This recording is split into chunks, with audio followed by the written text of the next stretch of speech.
agachan la cabeza a mi mamá y le pegan el disparo y luego un bandido llega y lo decapita ahí delante de todos nosotros.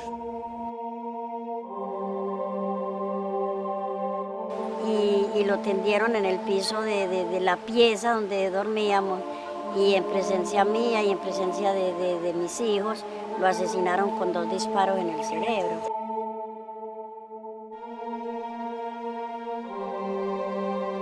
En una incursión que hace la guerrilla en Quito, muere mi mamá. Ahí murió mi mamá. Después la guerrilla secuestra a un hermano mío.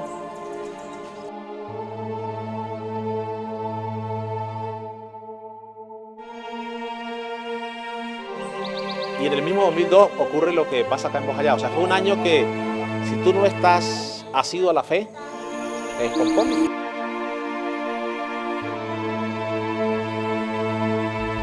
Hay muchos grupos que viven nada más del gatillo.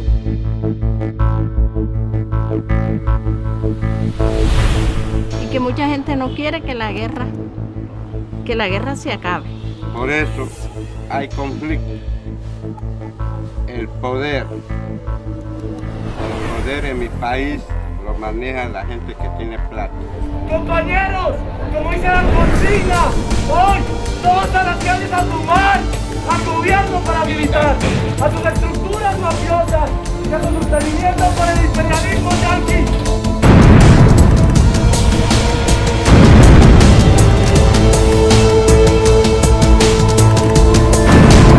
Bueno, básicamente estamos en el foro de reconciliación y reintegración que organiza la UCEBA, con apoyo y en alianza con la Agencia Colombiana para la Reintegración. De lo que se trataba este espacio, es de poder generar un debate académico que permita conocer y comprender qué está pasando en materia de reintegración en el Valle del Cauca, en Tuluá específicamente, cuál es la postura también del departamento. Afortunadamente contamos con la presencia en el foro del Alto Consejero para la Paz y los Derechos Humanos del Valle, y que efectivamente la población universitaria pueda entender y pueda conocer un poco qué hay detrás del proceso de reintegración de una persona desmovilizada que sale de un grupo armado y que en este momento afortunadamente en Colombia cuenta con un modelo que lo acompaña, que lo respalda y que le permite empezar a construir su vida desde la legalidad de una manera sostenible.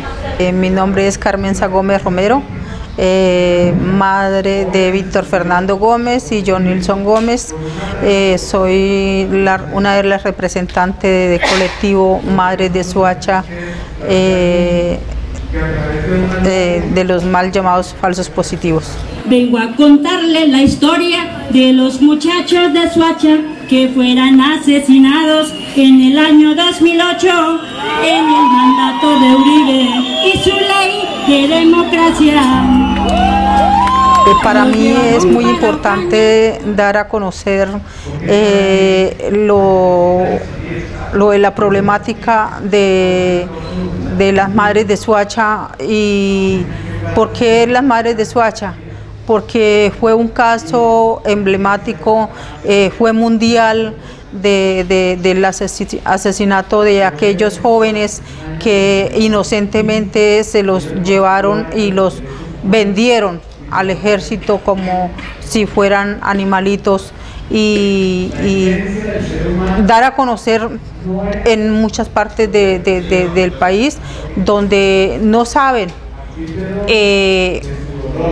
prácticamente lo que ha sucedido allí, donde asesinaban jóvenes campesinos y indígenas en las regiones y los pasaban como guerrilleros muertos en combate. Que la muerte no debe ser tan pronto ni tan de repente.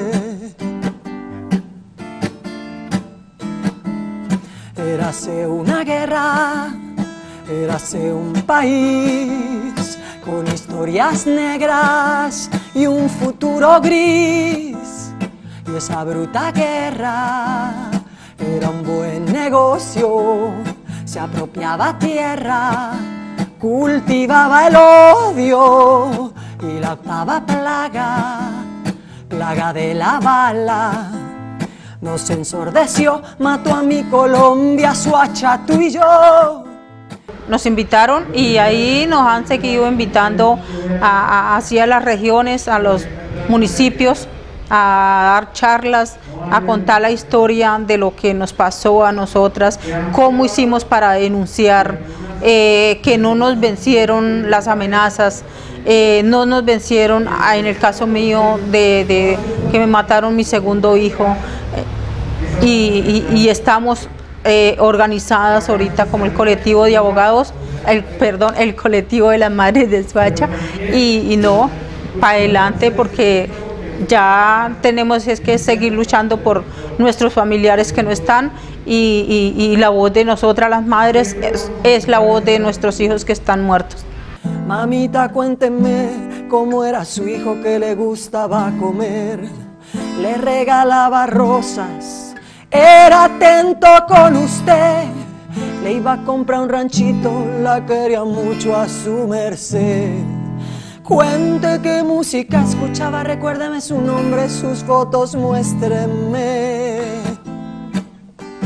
El pensado de nosotros es poder trabajar con víctimas, apoyarlas tal vez en algunos encuentros que hayan en Bogotá y en regiones, aportándoles una estadía de 1 o 2 días para un pasaje, y exactamente es lo que nosotras queremos hacer, y estamos en la lucha. Pero no solamente son los falsos positivos, tenemos violaciones sexuales a mujeres, niñas y niños y adolescentes, tortura, genocidio, reclutamiento de menores, trata de personas y mucho más, violaciones a los derechos humanos, no prestar el servicio militar. Nuestra historia, y con ella forjaremos la nueva historia, gritando tierra y libertad, bailando, bailando, tierra y libertad. Una de las cosas más importantes es aprender a escuchar la voz de las víctimas. Y dentro de la propuesta que se le traía hoy a la UCEBA era esa perspectiva que tienen las víctimas frente a la reconstrucción social y frente a la necesidad que tienen las víctimas de cambiar su entorno, y la mirada de aquellos que no lo han sido. Es como aprender desde la necesidad de las víctimas a que esta transformación de un país realmente sea coherente frente a las necesidades que ellos tienen, a que la normatividad se acople a las necesidades que tienen las víctimas. Consideramos que el conflicto en Colombia permanece y es posible que retorne si no hay condiciones de distribución de la tierra con mayor equidad en el país. Este problema de la tierra, de la concentración de la tierra que devela el último censo este año, es el que de alguna manera va generando condiciones para que el conflicto armado y otro tipo de conflictos sociales vayan apareciendo y permanezcan en el tiempo.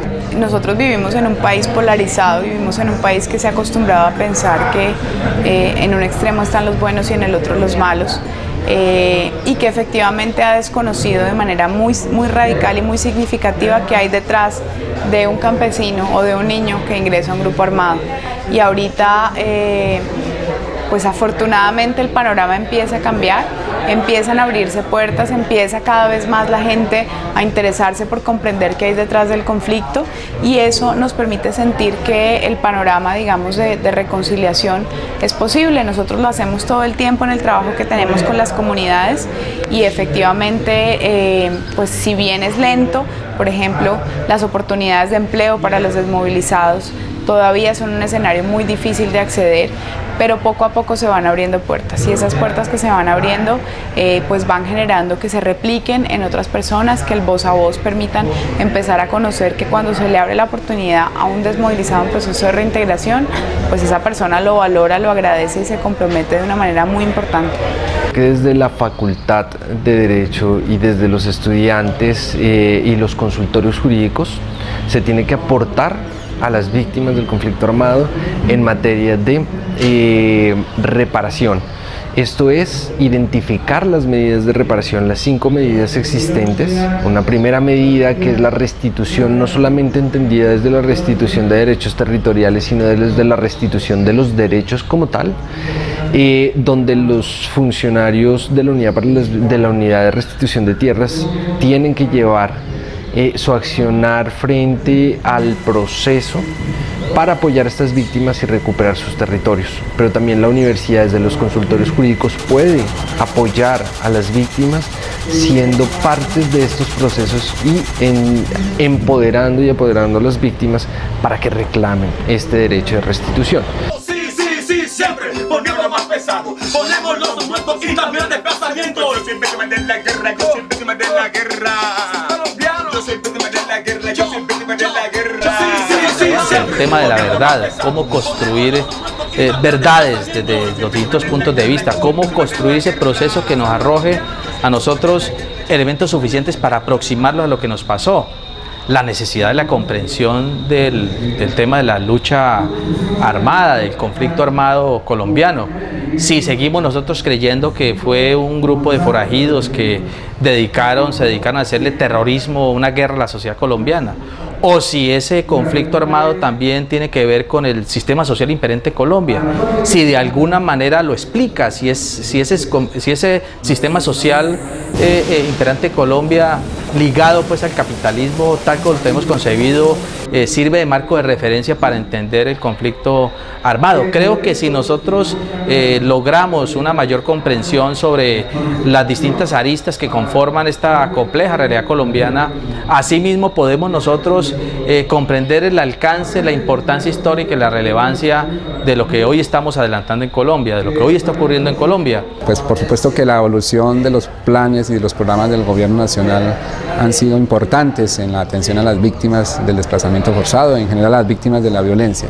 Sin embargo, hay muchísimos vacíos en la atención a las víctimas, vacíos estructurales y vacíos mínimos también, como por ejemplo la preparación del personal que atiende a las víctimas, y estructurales como por ejemplo los centros de atención a víctimas, las políticas que no tienen suficientes recursos para la atención a las víctimas. La ley 1448, que es una ley interesante, que es una ley valiosa para la atención a las víctimas, no contempla los suficientes recursos para la atención a las víctimas. Entonces esto finalmente termina desgastando tanto a los funcionarios como a las mismas víctimas en carreras, en vueltas, en trámites y en la espera de que haya una reparación realmente suficiente, ¿no?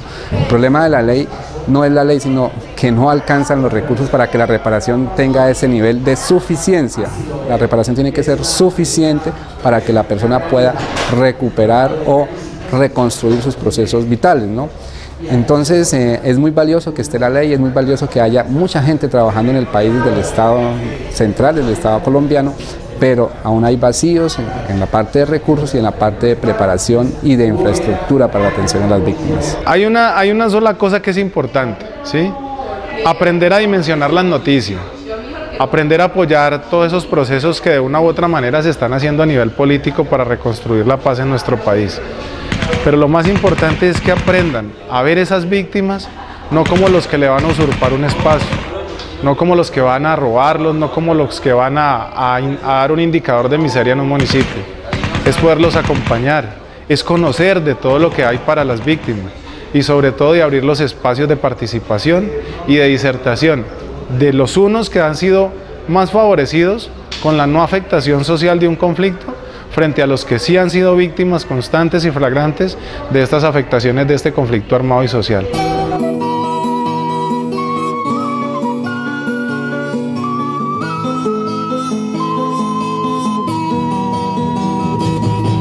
Abre sendas por los cerros, deja su huella en el viento, el águila le da el vuelo y lo cobija el silencio.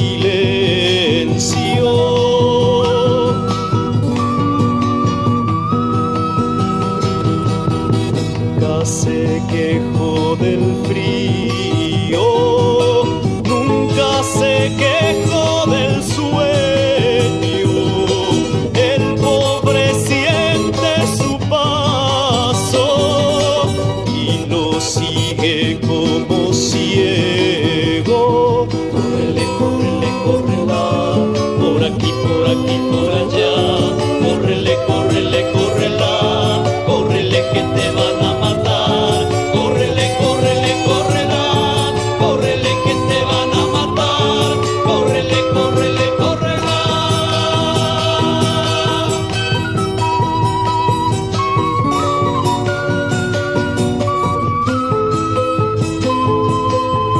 Lo más difícil es ver el rechazo de la sociedad colombiana que no ha sido tocada por el conflicto. Porque cuando uno se acerca a las comunidades que han sido afectadas, se da cuenta que son las primeras en abrir las puertas. Pero cuando llega a escenarios donde hay personas que nunca han sido tocadas por el conflicto, se encuentra con posiciones radicales, digamos, muy distantes de la sensibilidad humana que se necesita para poder reconstruir país. Sin embargo, eso también es el reto más interesante. Es lo más difícil, pero es el reto más interesante y es en lo que trabajamos todos los días, por eso estamos aquí hoy. La guerra nos ha afectado a todos, incluso hasta los más escépticos, a los que hacemos esfuerzos por colocarnos de un lado, terminamos nosotros de alguna manera impactados por la guerra. Un secuestro de una persona amiga, el sitio de algún lugar, la devastación de algunas fortalezas ambientales. La guerra también se expresa también en la minería ilegal, por ejemplo, que le hace tanto daño al país. La guerra, el ruido de la guerra ha facilitado la corrupción, los malos gobiernos, ha facilitado las dificultades enormes del Estado colombiano y de la sociedad colombiana. Pero la paz no nos ha logrado tocar. La guerra nos ha envuelto a todos, pero la paz no. Creo que eso es justamente el esfuerzo que hay que hacer ahora. Creo que el gobierno central ha fallado en eso y nosotros de alguna manera también, los que tenemos el deber y la obligación de ampliar ese espectro de respaldo, de comprensión y de impulso al proceso.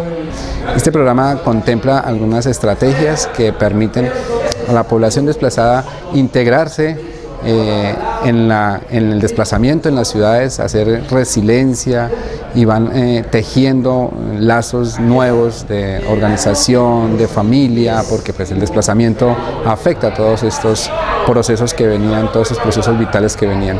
Y el proceso tiene un nombre que es remendar nuestra historia, tejer la esperanza. Y ese consiste en que a medida que están en el programa van retejiendo los lazos sociales, familiares y van haciendo nuevos para poder resistir, para poder sobrevivir en los nuevos contextos del desplazamiento. No es justo que en el caso de Tuluá, 29.010 víctimas todavía sigan padeciendo de una necesidad. No es justo que Tuluá se siga viendo como un municipio que en apariencia le va a solucionar las necesidades a todos. Es un municipio que hace el esfuerzo. ¿Sí? En estos momentos se están adelantando unas caracterizaciones para identificar realmente cuántas víctimas hay en el municipio. Pero tampoco es justo que todavía nuestras víctimas sigan viviendo en el desamparo total de un Estado que debe garantizar a todos esos municipios con mayoría de víctimas sigan generando necesidades, pero los municipios no saben de dónde van a sacar sus recursos.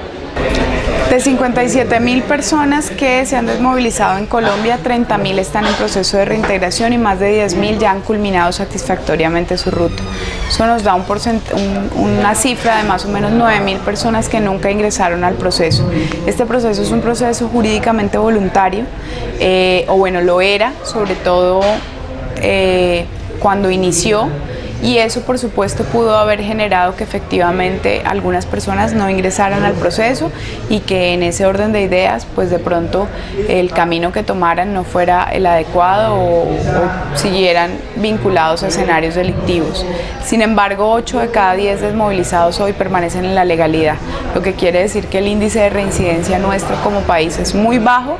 De hecho, es uno de los niveles, digamos, de adhesión y de permanencia en el programa más altos que ha tenido un proceso de posconflicto en los últimos 100 años en el mundo. El sistema jurídico en materia de reparación a víctimas está montado. Todavía los acuerdos de La Habana en materia de reparación no han sido socializados y no sabemos todavía cómo va a ser la reparación como tal a las víctimas del conflicto armado de este grupo guerrillero. Pero lo que sí es cierto es que se tiene que identificar, y ya están identificadas, las 5 medidas de reparación integral para una verdadera restitutio in integrum y poder cumplirle a las víctimas. No soportas más, no soporto más ver las lágrimas derramándose por una guerra más. No, no, no. Los estudiantes universitarios son el sector intelectual del pueblo colombiano. Los estudiantes universitarios deben estar liderando procesos como alguna vez ocurrió. Y cuando los jóvenes, las jóvenes terminan haciendo de suyo los procesos históricos y sociales, las sociedades cambian para bien, mejoran sustancialmente. Entonces, la paz hay que hacer un esfuerzo grande, digamos, por el modelo mismo del proceso. Esta etapa ha sido una etapa como de secretismo, pero ese proceso tendrá que nacionalizarse. Tendrá que llegar de Cuba a implementar unos acuerdos, y esos acuerdos que son en materia de desarrollo rural, en materia de participación, en materia, digamos, de nuevas expresiones políticas, nos va a involucrar a todos. Es lo que nosotros esperamos que ocurra, y que en el marco de la implementación de los acuerdos que nos toca a nosotros, a los gobernantes seccionales y locales, contemos, digamos, con la vinculación de ingentes sectores de la sociedad vallecaucana. ¿Cómo se logra que un proceso de atención a víctimas tenga un éxito y que sea suficiente, que para mí esa es la palabra clave, la suficiencia de la reparación y de la atención a las víctimas, que les permita superar las condiciones de indignidad y de exclusión a la que han sido llevadas por la victimización? Lo más importante es el acompañamiento, desde toda la política pública, una política garante de derechos y una política que ayude a la reconstrucción del tejido social. El desmovilizado, cuando sale del grupo armado, es libre de decidir dónde vive. En la mayoría de las ocasiones sí toman la decisión por contextos urbanos. ¿Por qué toman la decisión por contextos urbanos? Porque el conflicto está vigente todavía.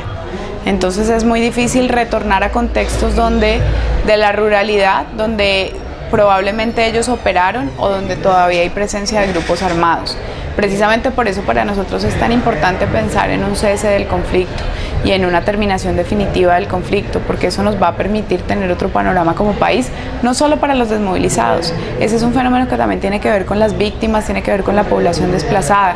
Indiscutiblemente muchos de ellos llegan a las ciudades, aunque en zona rural ya hay muchos, pero también se trata de un tema de que una persona después de 10, 20 años de estar en el monte, a veces quiere conocer otras dinámicas de vida y a veces quiere apostarle a otras dinámicas de vida. Y por supuesto está el tema, pues, de lo productivo. No es un secreto para nadie que en nuestro país el campo en muchas ocasiones pues no tiene como los principales referentes de productividad y de oportunidades para el desarrollo económico de las familias. Eso hace que mucha gente decida y opte por las ciudades, el desmovilizado igual que cualquier otro colombiano. Yo quiero decirle a ustedes que este proceso que se viene concretando en La Habana con los guerrilleros de las FARC va a terminar bien y va a terminar en el corto plazo. Creo que el gobierno ha hecho un esfuerzo importante y creo también que la guerrilla de las FARC en esta materia y en esta esquina de la historia está siendo sincera. Tenemos que aprestarnos para emprender el proceso de construcción de un modelo de sociedad distinto a partir de estos acuerdos, a partir de la cesación de la guerra con las FARC. Ojalá el ELN se sume, ojalá prospere la iniciativa de sometimiento a la justicia de los grupos de las BACRIM, para que Colombia se dé la oportunidad de vivir en democracia, para que unos y otros nos pongamos en la tarea de sacar adelante a Colombia, para que enfrentemos los problemas reales que tiene Colombia, porque Colombia se ha visto comprometida en un proceso de guerra que le ha impedido asomarse a su horizonte y comprender y trabajar por sus verdaderos problemas: la inequidad, la pobreza, la ausencia de derechos auténticos. Se nos vendió la idea en el 91 que tenemos derecho a la salud, a la educación. Ustedes mejor que yo conocen que si no tenemos dinero para pagar la salud, pues no hay salud. Y lo propio ocurre con la educación. Así que ¿de qué derechos estamos hablando? Creo que Colombia tiene que emprender un proceso que permita mejorar, que permita atacar y enfrentar esa enorme inequidad que ha hecho que Colombia sea un país de pobres, un país violento, un país de víctimas, y en donde unas pocas familias terminan concentrando el resultado, acumulando el resultado del trabajo social y el esfuerzo de todo un país.